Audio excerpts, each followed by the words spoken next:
In this video, I want to share with you how I go about setting up the perfect tank for breeding Neocaridina shrimp. Hello friends, welcome back to the channel. If you're new here, my name is Richard and I'm a fish and shrimp keeper based in the UK. Before we get too deep into this video, one important thing to point out is I'm using a tank which has already been running for a while, which means many of the surfaces, the sides of the tank, the back of the tank, are already covered in biofilm. They're covered in beneficial bacteria. I'm essentially utilizing that biofilm and that bacteria to jumpstart my aquarium. If you were doing something similar with a brand new tank, you really need to leave it to sit for probably 2 or 3 weeks once you've set it up before you consider adding the shrimp. But more on that when we get into the video. So as I say, this tank has been running for a while. I had used it to quarantine some new fish, and then I had put a small colony of red cherry shrimp in it just to tick over until I was ready to rescape it. So the first thing I have to do here is to remove all of the red cherry shrimp currently living in the tank. There's about 30 shrimp in this tank, and they're going to be perfect for my breeding colony. So I remove these red cherry shrimp and just set them aside while I'm scaping the new tank. Now, despite this just being a quarantine tank, I've managed to grow quite a large clump of Java moss. I'm going to take that out. I'm going to utilize some of it in this new tank. I genuinely believe Java moss is one of the secrets to breeding more shrimp, and I'm going to set the rest aside and use it in other tanks. So once all the shrimp and the Java moss are out, it's time to drain out all the water and all the mold that's built up at the bottom of this tank. Next, I need to give the front panel of glass a good clean. Now, as I said at the start of the video, I'm only cleaning the front pane of glass because the other 3 sides are all covered in algae, in biofilm, in beneficial bacteria. All of those are going to help jumpstart this new aquarium. If I were to scrub all those off now, I would essentially be resetting my tank, and it'd be like starting a tank from new, and I'd have to leave it for 2, 3, 4 weeks for it to mature. But by draining it down, not touching those sides, leaving them wet, and quickly rescaping and filling the tank back up, all of that bacteria, all of that biofilm will survive, and they'll get me off to a great start in my new tank.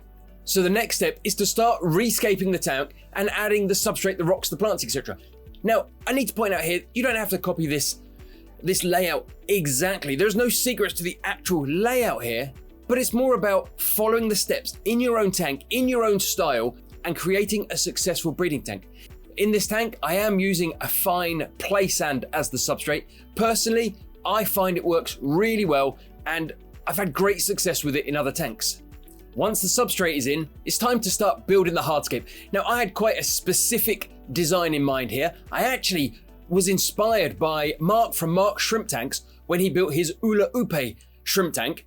And although they are a slightly different type of shrimp, I loved the look of it, and I decided several months ago I wanted to recreate it. Now, the first thing I did to save having to use too much lava rock is I put just some regular rocks in to fill some space, and I knew I wanted a few plants in this tank, and they're not going to grow directly in the lava rock unless I'd use something like Java fern. So what I did was I filled a couple of pots with some used fluval stratum, which is from another aquarium. It's absolutely packed full of fish poop and fertilizers and root tabs and all sorts in there. So I've used that in the pots, and I'm going to plant directly in that. Once that base was in, I then decided to start essentially building a mound up of lava rock. Due to the incredibly porous nature of lava rock, it's great in a tank where you don't intend to run a filter. Lava rock is so good at housing beneficial bacteria. It's actually used in a lot of filters as the filter media. I use it in my own hang-on back filter up here with the pea puffers. Providing I have plenty of circulation in this tank, the lava rock will essentially act as my filter media. In this aquarium, I used about 3.5–4 kilos of lava rock to give me the effect I wanted, and I was really pleased with how it turned out. It's going to be absolutely perfect. The other great benefit of using the lava rock is it's created loads of spaces and crevices for the shrimp to tuck themselves in. Now, in this case, hopefully all of those spaces will fill up with baby shrimp, and they'll end up with bits of mold and biofilm and algae in all those gaps and cracks, and the baby shrimp will head straight for those when they're born, and they'll stay in there for a few weeks, eating all those beautiful bits they can find before they emerge out. Now, this would be really important if I get fish in with the shrimp, because fish will pick off any baby shrimp they come across. To a baby shrimp, a neon tetra, an ember tetra, a cardinal tetra, they're essentially hardcore predators, and they will pick off any baby shrimp they come across. So if you were doing a similar setup but with fish, all of those crevices would be absolutely crucial to producing lots of baby shrimp.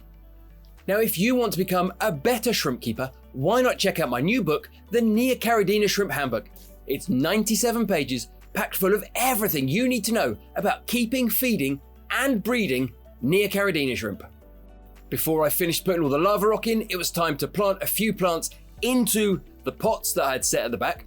And this plant that I'm putting in here is just some offcuts of Hygrophila angustifolia, which is a stem plant which grows really quickly and is so easy to propagate. You literally just snip, plant, and you can grow it almost indefinitely. I also put a small clump of Liliopsis brasiliensis at the front, which again was just removed from another tank where it's growing so well. I just pulled a section out and planted it in here. And of course, no true cherry shrimp breeding tank would be complete without a clump of Java moss. I use live plants in all of my shrimp tanks, A, because it gives it a more natural feel, but also because as those plants grow, they actually help filter the water. They're nature's filter. They suck all of the ammonia, nitrites, and nitrates out of the water, making your tank a cleaner, safer place for the shrimp to live in. Plus, the leaves of the plants provide the perfect place for more biofilm to develop, and shrimp love eating biofilm. Now, once the hardscape and the planting was completed, I started to fill the tank up, and of course, at this point I realised my schoolboy error in that I'd forgotten to rinse the sand.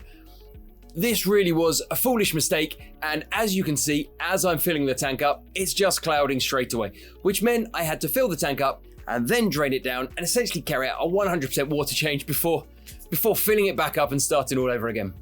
Now, as I mentioned, I'm running this tank without a filter, without a heater. All I'm running is an air stone, and I've set it up in such a way that as the tank matures, as it develops, there'll be sufficient surface area on all of that lava rock for beneficial bacteria to develop. I've essentially turned the tank itself into the filter. An air stone is absolutely crucial for circulation, and also as those bubbles burst on the surface, they help exchange of gases. They help carbon dioxide in the water be released into the air and fresh oxygen being sucked back into that water. So even if you're not running a filter, it's absolutely crucial you run an air stone. So I left this tank after I set it up to run for an hour or two. Of course, I dechlorinated the water. I just wanted the temperature to come up slightly to room temperature. And then I added back my colony of shrimp. And as I said at the start, this is around 30 red cherry shrimp in here. There's a mix of adults and babies, but I'm hoping over the next 1, 2, 3 months, this colony will explode and I'll have hundreds of red cherry shrimp clambering all over that lava rock, in and out of the plants, across the substrate, breeding up an absolute storm. I intend to come back and revisit this tank in a couple of weeks, and then again a couple of weeks after that, and keep you guys informed of the progress, and we can try and work out roughly how many shrimp we can breed in 30, 60, 90 days, whatever it might be. To create your own shrimp breeding tank, you don't have to copy exactly what I've done here, but if you set yourself up a tank with some substrate, with some rocks or some pieces of wood, with some plants, with an air stone for circulation or a filter if that's how you want to run it, and you add a healthy colony of shrimp to that tank, providing you look after your shrimp and you feed them plenty of food and make sure you haven't got any predators in there, you should find your colony grows quickly. You should find your shrimp breed about every 30 or 40 days. Every mature female should be having about 20 or 30 babies about every 30 or 40 days. And the colony should quickly grow, providing you're feeding them enough. And of course, in my opinion, one of the absolute keys to breeding a large colony of red cherry shrimp is the inclusion of a good clump of Java moss. And if you're struggling to grow Java moss, why not watch this video next? Thanks for watching.